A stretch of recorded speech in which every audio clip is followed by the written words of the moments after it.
Welcome to the Witcher Lorecast, the show that explores the vast lore behind the Witcher games, show, and books. Witchers, welcome back to the Witcher Lorecast. This is your host, Tom, or Robots. I'm here with my good buddy, my best of friends, my best frenemy. Are you my frenemy? Is that where this has been going? No. I mean, I said we were friends. To imply that there's any level of friendship at all between us is just wrong. But we're not enemies either? No, we're definitely enemies. Okay. Definitely enemies. We're not friends at all. Just enemies. Okay, so my enemy... Not even frenemies, just straight up enemies. All right, so my best enemy, Toasty, here is with me as usual. We cooperate really well for being... Toasty. For not Toast, man, you're just a mess today. Well, holy moly.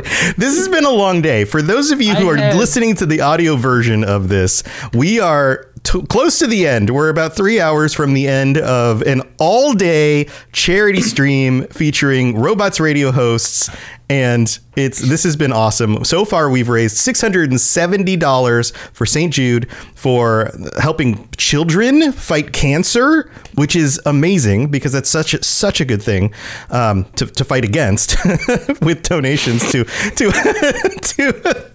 getting cancer is a bad thing. Fighting it is a good thing. It's been a long day. Toasty played D&D. I played Skyrim earlier. We had a bunch of other hosts. I had to work. Toasty had to work too. It's been a long day. But welcome everybody to the Witcher Lorecast. This is the show where we talk about all the lore, all the crazy stuff behind the Witcher games and books and TV show. And this week we have another bestiary episode. We're talking about monsters, and I love talking about monsters. Toasty, dare I ask, how are you? I'm here. Cool. All right, cool. Well, you're here. I made it to the live stream. You did it. You made it. All right. So what are we talking about today? Talking about cockatrices. Cockatrice. Okay, so cockatrice is a word that makes, at first glance, my ears hear it and I go, oh, that's an old-timey lady name. And then I think about it for a minute and I go, no, that's not an old-timey lady name. You know, like Clarice, Cockatrice. Like, I guess. Like a really fancy old British lady. Like, hello, I'm Cockatrice. Oh no, I'll run away from anybody named Cockatrice probably. Right, because you think about it for a minute, and for multiple reasons, you go, wait a minute, this is not an old lady name. Definitely not. Definitely not. No. Okay, so anyways, let's get into it. I got a bestiary entry for you. Awesome. All right. Just from Witcher 3, a little pin up there, and you can tell it was written by a peasant because the spelling is atrocious. Oh, dude, I love these. It's something we'd put on a t-shirt. Yes, so good. Had myself 8 heifers, 5 of them milkers. Had myself 8 heifers, 5 of them milchers. Then this cockatrice sprung up nearby. Can I do the rest?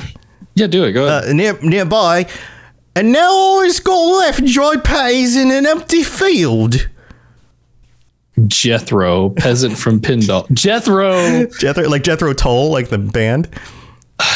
That sounds like a perfect name for a very illiterate peasant. Yes. Anyways, foolish superstitions claim cockatrices, like basilisks, can kill with their gaze alone. This is utter nonsense. However, a cockatrice's gaze being no more dangerous than that of an angry goose. I wouldn't like the gaze of an angry goose. No, I got to be perfectly honest with you. We talked about this, didn't we? We talked about geese. Yeah, and geese are like no good. Yeah, the worst creatures on the planet. No. Evil incarnate. Yeah. One should instead watch out for its sharp beak and long tail, which it can whip to murderous effect. Cockatrices thrive in dark caves, abandoned ruins, cobweb dungeons, and old basements. Though small compared to griffins and manticores, they are more than capable of killing anyone who stumbles across them in a dark corridor. I want to know who has basements large enough to store cockatrices. That's what I was thinking, honestly. Like, I mean, these things were big, right? Like, it's boys. Let's say you've got like a big mansion, right? And you got a big old basement in that mansion, and you got rats in the basement. That makes sense, right? Like, I can't get rid of the rats. They dig holes in the walls. They hide under the furniture. It's hard to get rid of them. A cockatrice? Like, if you have a cockatrice in your basement, that's no longer a basement. That is the cockatrice's lair, and you board it up and you never go back in. Yeah, until you get a witcher, and hope that it can't dig its way out. Yeah, yeah. Yeah. Cockatrices do not shun direct fights in which they strike furiously with wing and tail and attempt to exhaust their foes. Blows from their beaks are especially dangerous as they aim with deadly precision at exposed flesh and vital organs and leave bleeding, life-threatening wounds. When fighting them, one should make liberal use of draconid oil as well as grape shot, whose shrapnel will pierce their delicate wings with ease. Okay, so the image here I have of the beak is that it's like a dagger, right? It's like they know like where the fleshy bits are, and then they're just like, get in there, stab you to death with the beak. Mm-hmm. Yeah, it's probably curved too, honestly. Yeah, Jessica Starr in chat says, I want a cockatrice in my refinished lair now. As like a pet? I mean, you do you, Jessica Starr. Like, I'm not going to tell you can't. I'm just going to tell you that you shouldn't. Yeah, I don't know of anybody with a pet cockatrice. I feel like this would have been something that came up in one of the Witcher books at some point. You know, like some fancy mage somewhere has a pet cockatrice, and that's a lot for a mage too. Like this things are terrifying. Yeah, that was like probably, I know just personally from my experience, this is the first monster I had like significant difficulty with ever playing The Witcher. That thing messes you up. Anyways, cockatrice, also known as a scoffin or kurolishik. Whoa. Let's spell these because these are weird. Scoffin, Skoffin, and kurolishek, Kurolishek. That is a mouthful. Yep. Is an ornithosaur. Also class of monster. Yeah. A class of monster that is a cross between bird and reptile. It's also the only creature to belong to the order of ornithoreptile, according to scholars, but why exactly they decided on this is not revealed. Its central tail feathers are also valued as they're more durable and sharp and better than regular goose feathers for quills. So, more proof that this is just an even more sinister evil goose. Essentially. I mean, this angry chicken. It's yeah. It's kind of the same thing. This is what happens like in like Ocarina of Time when you bully the chickens too much. Oh. You get one of these. Yeah, my daughter, when she was little, she's 22 years old now because I'm very old. I had her when I was like 12. That's not true. But she when she was like 12, when she was littler than that, we would play Zelda together, and she would corral the cats in the town in Twilight Princess. She would, because you could pick up the cats and you could put them all in the same spot, and then they'd all slowly run away, and then she'd go find them, put them back together. And the other thing that she would do is she would pick on the chickens. She'd pick up the chickens, she'd run around with them above her head, and then throw them, and then jump off things, like. Yeah, see, that's fine. But if you hit the chickens, then it becomes a problem. That's when they turn into cockatrice? Yeah. Actually, they just turn into a giant swarm of chickens that attack you forever. And so you leave a location. Which is still not great. Yeah. Still not great. True. So the cockatrice is in both the first Witcher and Witcher 3. So for the first Witcher, cockatrices are born of eggs laid by roosters consorting with other roosters. The egg must be incubated. Wait. What does that even mean? Is this like gay chickens, apparently? Wait. But what? How does that physically work? I don't know, Tom. How did Jurassic Park work? Okay. I don't think they're messing with genetics here. It finds a way. It finds a way. This finds a way. This is similar to the question that I always have about where do the eggs come out of Yoshi? If Yoshi's a boy. What am I talking about? Does he just poop out the eggs? Apparently. So they're the same thing. Like, this is what's happening here. They consort together, and then one of them poops out some eggs, and it turns into a cockatrice? Oh, no, there's still more to it. The egg must be incubated for 44 days by a toad. which is devoured by the little beast as soon as it hatches. A cockatrice hates everything that lives so fiercely that its glance turns the living to stone. Only a bold adventurer with a mirror can reflect its deadly gaze and defeat a cockatrice. This is the bestiary entry for it. There's definitely some, I think some narrative exaggerations taken here. This sounds to me like the guy who Jethro at the beginning decided to write an entry or tell his friends that, like, you know what I heard? Cockatrice is a ball when two roosters consult together, and then you stick an egg under a toad, and then it devours it, and then the cockatrice eats everything that lives. Yeah. My name's Jethro. I think he wrote this. Probably. I don't think there's any truth to this at all. I think this is like folklore. Yeah, well, we definitely know. I mean, we already know that its gaze is not, in fact, deadly. So this is a bestiary entry that says that it is. It's not true. So their class, Ornithosaur, like we said before, mixed between a bird and reptile. They are found in caves and dark cellars. So and still more basement cockatrices. They have high resistance of poison and are difficult to knock down. They're susceptible to silver and a Nithosaur oil. Makes sense. A cockatrice tries to surprise its opponent, strike suddenly, and poison him with its venom. So there's obviously some differences here between not just stabby beak, but like poison. Yeah, Witcher and or Witcher 1 and Witcher 3. For alchemy ingredients, a toxin, Ornithosaur's eyes, and cockatrice feather, which we know those are very valuable. You find them in Vitsima sewers or swamp cave in the swamp. In the swamp. Because the Witcher 1 was not nearly as expansive as some of the other games. Yep. And sources of information on them are the book on Ornithosaurs and Siegfried. And Jethro. Who's clearly an expert. Definitely. And Jethro. Jessica Starr in chat, who's also raising these in her basement. True. So we've got that. So we've got experts abound around us. Okay, so what is this month? What, Jaylani? What are you doing? What's Jaylani doing? Hi, T04ST3Y. Well, that's a fun way to spell toasty. Am I a droid in Star Wars now? Yeah. Is that what I become? Yep. That's fine. I like it. Yeah. So stick some brand. So there's clearly differences in the way these are represented in The Witcher 1 and The Witcher 3, right? Yup, definitely.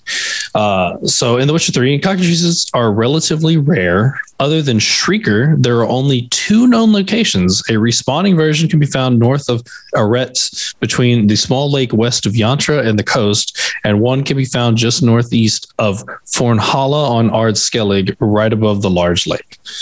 Okay. And Shrieker being the named one, of course. You know, I didn't realize this until you read the word Arret, but I've always in my head read it Arete. Aree. Arete.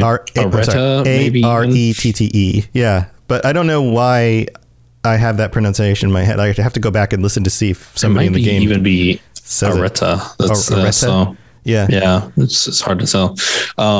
Class Draconid, variations being Shrieker, the named one, occur in Velen and Redania. Susceptibility, Grape Shot, Draconid Oil, and Ard. For loot, you have the Cockatrice Egg, Mutagen Stomach, Trophy, and Monster Carapace. Okay, so immediately I noticed that the classification is different between The Witcher 1 and The Witcher 3. It goes from Ornithosaur to Draconid, but I'm guessing that is due to like gameplay reasons, not like organizational reasons. So in The Witcher 3, they probably moved it into Draconid because there are Draconid oils. There are other Draconids in the game, but there aren't nearly, I don't know if there's any other Ornithosaurs in the game. That would be my guess. And so why put it in a class all by itself when it can be part of this other class? You can use oils for these other things on them too. Yeah, because the other like things that like are close closely related to it or whatever are just like all reptile. Like basilisks are just 100% like a reptile. There's not like bird amalgamation there. Right. So, but birds are really just dinosaurs, and dinosaurs are really just reptiles. Yeah. That's just how it is. Right? Yeah, I wouldn't argue with that. Like this cockatrice just looks like the something that found its way on the halfway point between dinosaur and birds. So. Right. Like humans are really just apes when apes are just really monkeys. So we're just monkeys. As for combat tactics, the cockatrices effectively combine the speed, flight, and ferocity of a harpy with some of the power and toughness of a golem. That's terrifying. Basically, prepare yourself for a hard fight. A cockatrice will fight aggressively once the fight begins. To take advantage of this aggression and force them to remain on the ground, you should use Ard and or Grape Shot to your benefit. First off, while in flight, the cockatrice, like many wyvern-like creatures, will try a set of swooping attacks on you to grab/strike you with its talons, or with the talons on their feet. This is actually very easy to avoid by simply doing a roll to either side, and you can bring the cockatrice down to the ground to hit it by either using Ard, the crossbow, or just wait for it to get bored of missing you and land on its own. Usually takes about 3 swooping attacks. It just gets bored. Yeah. Once it's on the ground, however, this is whenever it is the most dangerous. It will use its talons, wings, and feet to strike against its foe, as well as its razor-sharp beak and tail tip. These attacks are fast, fairly long range, as melee attacks go, hit hard, and will almost always accurately target vital regions on its victim, causing bleeding that will lead to an inevitable death if not careful. A Witcher should always have the swallow potion ready in order to counteract any wounds sustained. While on the ground, if you back away from them even a small amount, they will also frequently do a forward leap strike. Is dangerously long range, but quite a bit of damage, stuns you, and their semi-spread wings as they do it can also cause the hit. So it is a very wide strike that can be difficult to roll out of range of. Wow. These things are, which I would like to state for the record, this is the largest combat tactics section I've ever seen. Yeah, we've done a number of bestiaries so far. And they're like a paragraph. This thing is like 3. This thing was like, cockatrice, dude. It sucks. Oh, dude. Yeah, there's some details we got to tell you about. As with so many of these things, obviously this taps into gameplay mechanics, right? And The Witcher spans more than just the games, right? It's the books, it's the TV show now. And even if it was just games, I like to put myself in the mindset of what this would actually be like to deal with in real life. Like if you're a Witcher or somebody else who happens to get caught up with one of these things, that sounds terrifying. You know, like the closest things that we have to deal with in something like this is like maybe a tiger. You know, it's got claws, it's got teeth, crocodile, but it doesn't fly. You know, like something like this, like dealing with a creature that is basically a flying reptile with razor sharp teeth, big claws, fairly large. That sounds horrifying. Like how do you deal? Like you would have to get a group of people together. And even then it would be dangerous because you don't know that you're going to get out unscathed, let alone alive, you know? It's just like, think about like, it's like, and obviously I know people have like their issues with that part of the show. I know I have mine. When they're all fighting like the basilisks in Kaer Morhen or whatever, the amount of difficulty, because those basilisks basically just bodied everyone. Let's be honest, except for Geralt, obviously. Right, Geralt's like super Witcher, especially on the show. Yeah. But like, imagine how much difficulty they have with that. Cockatrices are faster. Yeah, they're not as big, but more deadly, but faster and still large enough to like, you know, you get a good claw across your throat and just you're done. Like you bleed out, you're done. That's it. You know? Yeah. Or like imagine these things are like if it gets a swipe at you with like its claws, you're immediately like spilling entrails. Yes. Or its beak. If its beak, it's like, it's taking out like massive chunk of flesh, probably tearing out like an artery. Right. Or if it gets you, glances an arm or a leg. That arm or leg is not going to be useful in that fight anymore, and it's probably going to be extremely painful, and you're probably going to have to like amputate it if you survive. Like you have like witch or mutagens are literally the only way to like defeat this thing, and it's be difficult by yourself still. So yeah, like I mean, I know that I like whenever I do this fight with like Shrieker, I can never have enough swallow. Like they just can't. Yeah. I don't think I bother. Most of the time, I don't bother fighting that thing until I'm like I have like, you know, like at least the second stage, like Draconid oil. I have like so many of my things or my crafting things already done as far as like bombs or like decoctions and stuff go. And I have to be like this thing kills you so fast because like by the time you try to use swallow, half the time you're like one hit from death anyway. So it doesn't really matter. It's ridiculous. It is nuts. Like these things are insane. Yeah. On the defense, it has options too. After taking a couple of attacks and a combo, if you see it cover its head with its wings, stop attacking, as this is effectively a parry that will do reduced damage to them, stagger you, and break Quinn if you have it on. And they will quickly follow up with a counterattack. And to top it all off, it's fairly resistant to Axii, though do note that it can burn due to Igni. Yeah. Well, and that would make sense. Like, you don't want to get close to this thing. Right. Like you want to kind of keep it at a distance. If you can shoot some fire at it, you know, try to burn it. But even then it's fast. So it's going to dance around. Yeah. The best attack is to try and flank the Cockatrice, ideally getting behind its wings to hit it in the back. It can't do a rapid turn, and most if not all of its wide range attacks will miss. So it has been possible to put out an unending series of fast attacks from here while constantly moving to stay behind it and remain unharmed while inflicting catastrophic damage. Basically, stay behind it. Like, don't be in its face. Yeah, right. Or where its claws are, or where its beak is. Yeah. Yeah, but like, dang, dude. That's definitely one of the harder creatures for sure. Yeah. Well, all right. Well, now that we've put ourselves in the mindset of this thing in real life, I think it's time for us to take a break because we got to thank our new patron and the current patrons. And after that, we're going to come back and talk about the mythology that inspires creatures like the Cockatrice. So don't go anywhere. We'll be right back. Very well.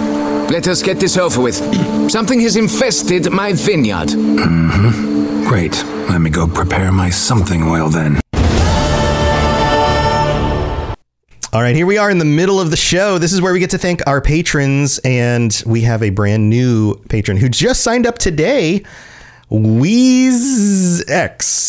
I don't know if I pronounced your name right. WEEZ, big Z, little X.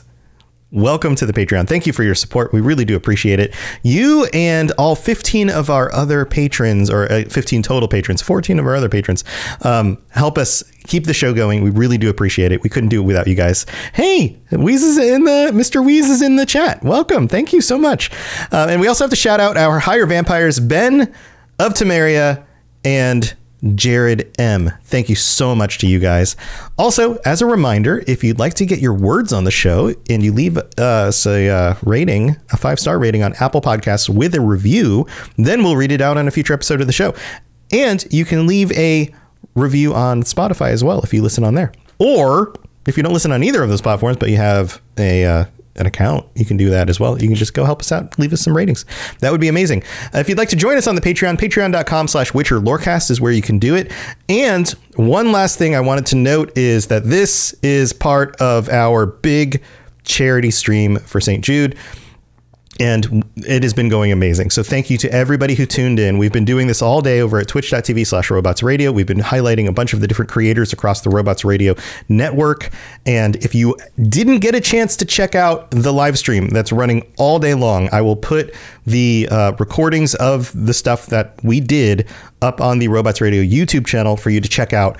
So go check it out. There's all sorts of fun stuff. We had lots of different shows, lots of different behind the scenes stuff. We had Toasty here playing Dungeons and Dragons. It was absolutely ridiculous because they got $250 of donations during the D&D stream, and every $5 they had to roll the wheel of whatever that was called, where like ridiculous stuff happened. Like it made everybody in the party bigger, or so many times, or like you guys kept getting the one where it like made somebody have some sort of mental condition. So, a madness. Yeah. There was. Yeah. My character was convinced they could speak Elvish. Yes. They couldn't. Every time She-Cup's character like heard the word, every time someone said the word spell, they had to quack. Yes. Yeah. That was great too. I can't remember the other one, but yeah, it was just like, what is this ridiculousness? It spawned 3 beholders. Ridiculous. Yes, that's true. Yeah, you basically spent most of that 3 hours fighting beholders. It was great. It was rough. It was rough, but crazy. But so far we've raised $670. We blew past our $500 goal that we started with. We're on our way to $750. We're hoping to hit it. If you're in the live stream right now, you'd like to donate, we would love your support. Also, if you're listening to this later, I will keep the link like active. You can look in the show notes underneath, like where the description and all that stuff is. And if you want to donate, we'd love to keep growing this donation for like the next week or so after the big day of the live streams, just to see how far we could get this. So we would really appreciate your support. And thanks to everybody who's tuned in. This has been an amazing success. We've all had so much fun, and we just want to say thanks for being here. All right, let's move on with the rest of the show.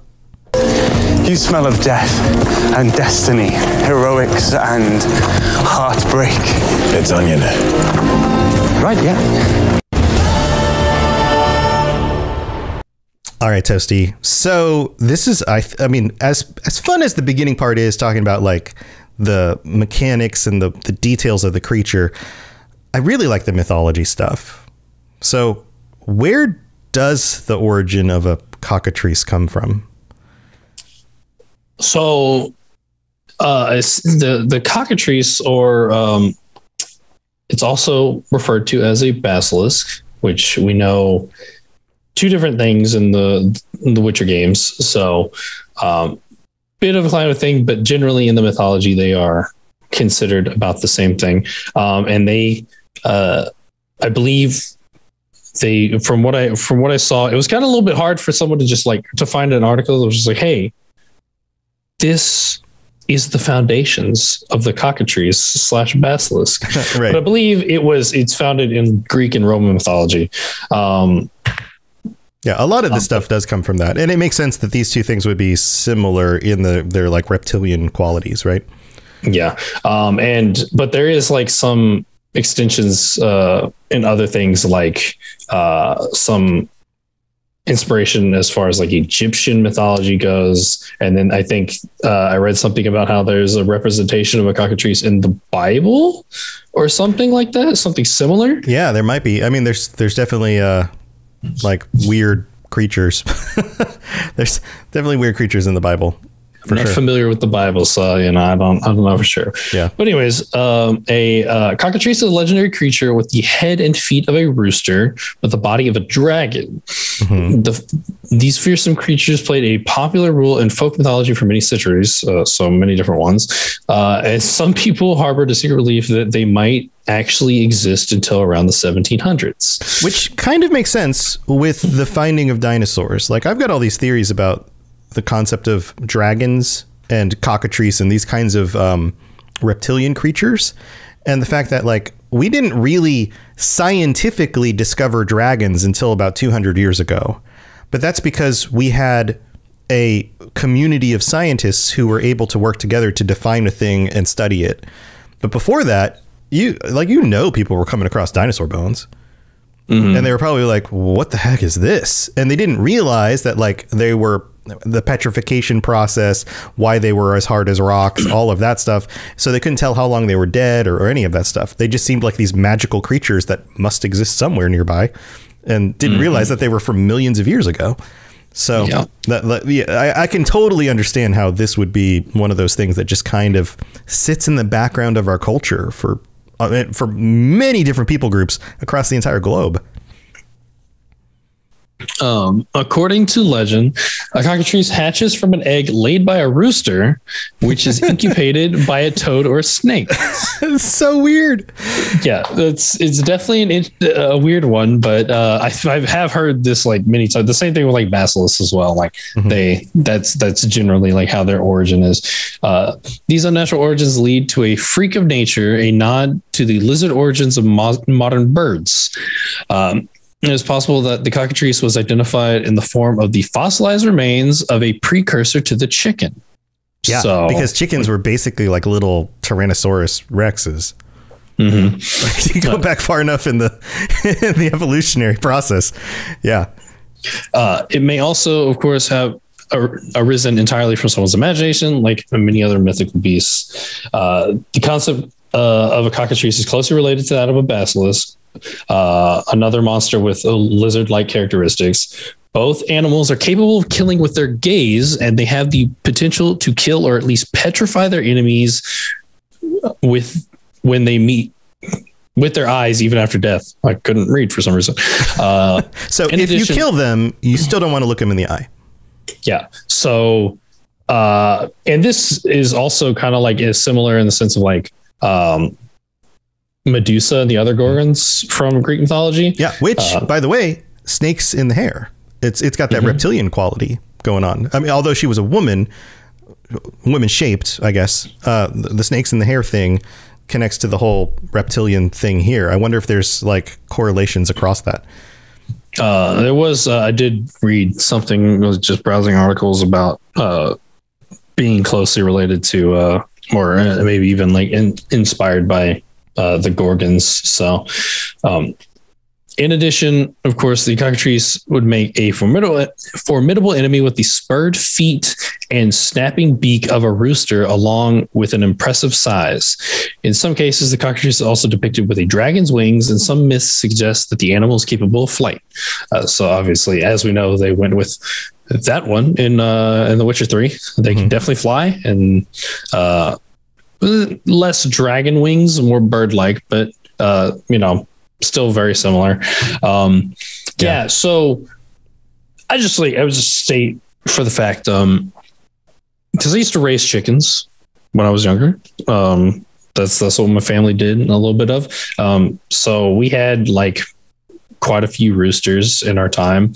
And one of the ones we had specifically was a bred fighting rooster. Like it was bred for like cockfighting. We didn't use it for that purpose, obviously. It was that kind of that species, that lineage, that kind of thing. Yeah.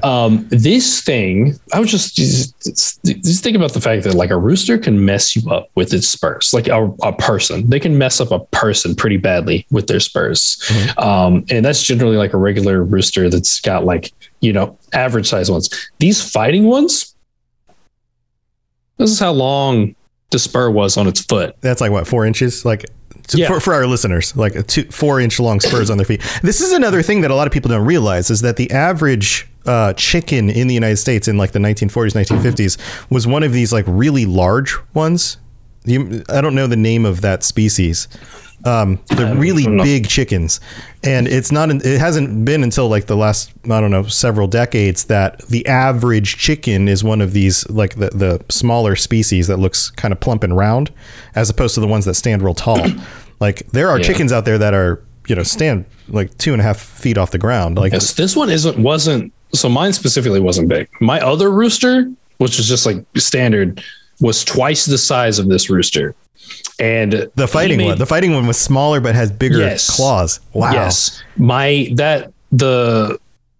He had like a bigger pin, and the bigger rooster was in a smaller pin, specifically just because of dominance. And if it became a problem, we knew who was going to win that fight. The big rooster made the mistake of walking into the pen one day with the other one and nearly proceeded to if I hadn't had the opportunity to intercept and grab him out of there, he would have been killed 1,000%. That other one was messing him up. It was like, oh dear.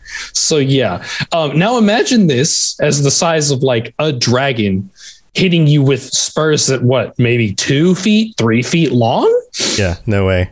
That's your whole body. That's just you gone in general. Yeah. So yeah, no. Yeah, you don't want to mess with bird/reptile type things, dude. Yeah, monsters are scary, dude. It's a good thing that dinosaurs went extinct, because otherwise we would never have made it. Definitely not. There might have been smart dinosaurs walking around on the earth at some point, but like humans, fuzzy little animals getting a chance to evolve to the point where like we're around with dinosaurs and like dangerous birds. Like that, no way. They were so much better equipped.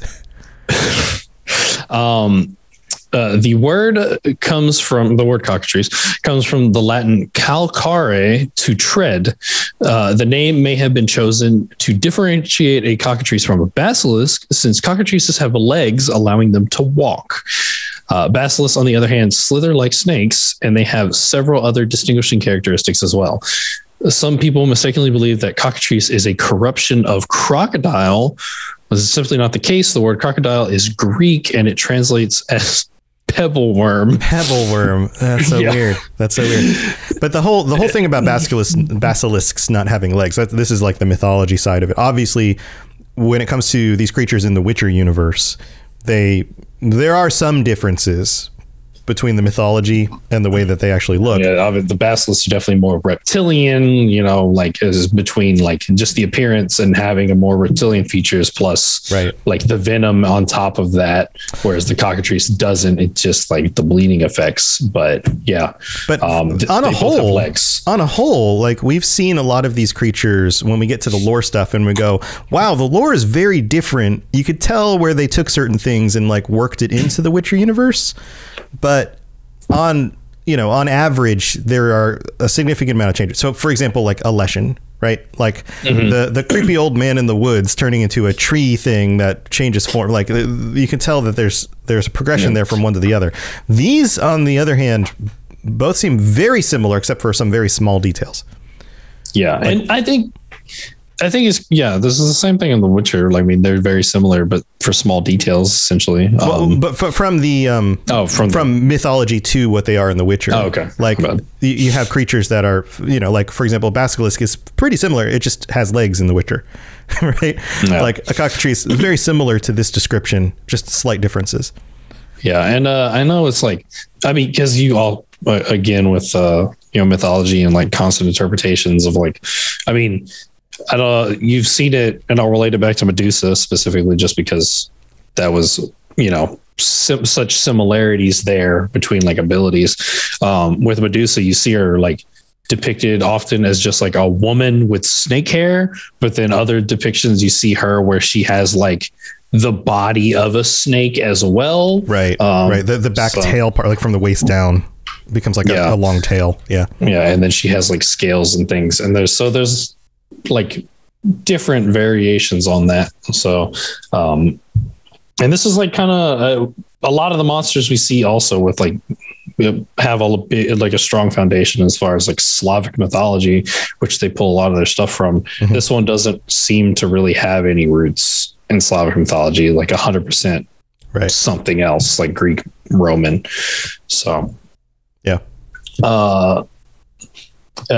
And this is kind of pulled into also more Medusa stuff is generally from what we see. In theory, there are several ways to neutralize the threat of a cockatrice. Allegedly, if one can force the animal to look at its own reflection, the cockatrice will die instantly from its own gaze. Or say with Medusa, if you reflect it with the mirror, like her reflection back at her, she'll turn herself to stone or something like that. Yeah, she's not invulnerable to it. Invulnerable to it. Words are hard. Or just using a reflection to defend yourself, or like other depictions of like using it to like see her without looking at her kind of thing. Mm-hmm. In addition, the crowing of a rooster is said to be fatal to a cockatrice, as are weasels. Wow.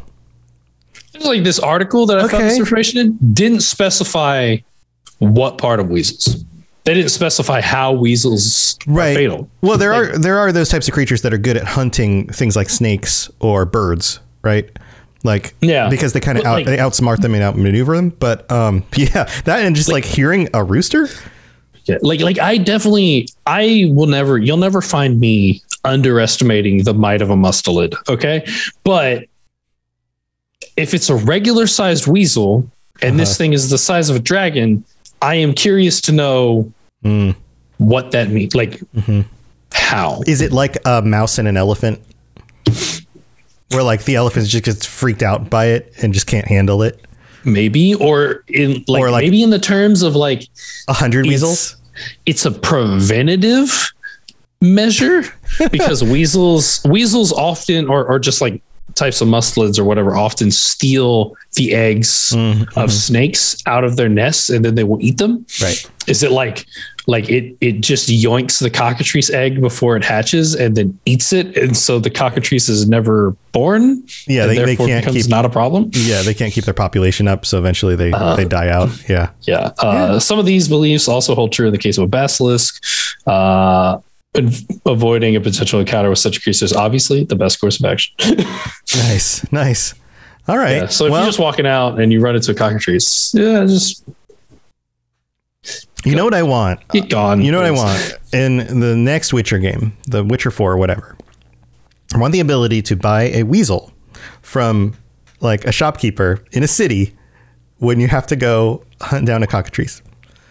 And then you can like let the weasel loose and the cockatrice just like freaks out and is like, can't handle it. And then you can hunt down the cockatrice with some sort of advantage because it's now uncoordinated or something. That would be amazing. There's also other variations and stuff on the cockatrice of like them having venom that is like incredibly powerful. You know, obviously some things we see have it, some things we don't. And then also, the gaze not being deadly, but turning you to stone, which granted still deadly, but different specific kind of difference. Yeah. Very Medusa. So, Well, dude, this has been fun. We're getting down to the end of our hour. We only have so much time for this recording because we have to pass on the stream to Ben of Temeria, who, our good buddy, is going to be streaming some Star Wars stuff and talking about Star Wars lore. So we're going to pass that on in just a few minutes. Anything you want to share before we head out, Toasty? Follow us at the Witcher Lorecast on Twitter. Check out the Cyberpunk 'D podcast, where Cyberpunk actual play that I am a part of. And we're probably not doing it. I don't know. That's your call. But today's stream today, the D&D one shots that we did that will probably end up being a 2-shot that is concluded at another time. I believe everyone else is releasing them on their Patreons as like bonus content. So if you are following or on the Patreon of either like Fumbling For and the Almighty Crit, Two Girls, One Ship, or any of Teacup and She-Cup shows, I believe you can check it out. Yeah, you can go check it out over there. Lots of options for that if you're on any of their stuff. Right. So. Also, the entire recording of this whole big charity thing is going to be in a VOD on my Twitch channel, twitch.tv/robotsradio. So you can go back and watch it there. Also, I'm going to go ahead and put it on the Robots Radio YouTube channel as well. So if you want to tune in, kind of find the different stuff that might be interesting to you to watch. And if you'd still like to contribute to our goal of $750 for St. Jude, then you're welcome to do that as well. So just a reminder, look for the link in the show notes or under the description area. And that's what we got for this week, guys. Thank you for tuning in. We'll be back next week with another regular lore episode. We're at the beginning of the month again. And then as we get closer to the end of the month, we gear up for our patron chat with our tier 4 or higher patrons. So you're welcome to come join us for that as well if you'd like to sign up on the Patreon. But that's what we got going on. Thanks for being here. That's the end of the show. And if you're in the live stream, don't go anywhere. We're gonna move this on to another stream in just a second. So and obviously, if you are listening to this on the podcast version, is because you missed the event doesn't mean that you can't still, find your way to the St. Jude and donate that way, or just like do a simple donation yourself. Definitely want to promote that idea still of like, we may not be doing this event anymore because by the time you hear this, it could be months from now, Wednesday or months from now or whenever. You still obviously still can and should, because it's a good cause. Yeah. All right. Well, we'll see you guys next time. Until then, stay safe on the path. All right, bye, everybody. Thanks for tuning into the Witcher Lorecast. We'd love to hear about your experiences with the games and the books and the TV series and all your thoughts on everything. Please check out the Robots Radio Discord and follow us on Twitter at Witcher Lorecast.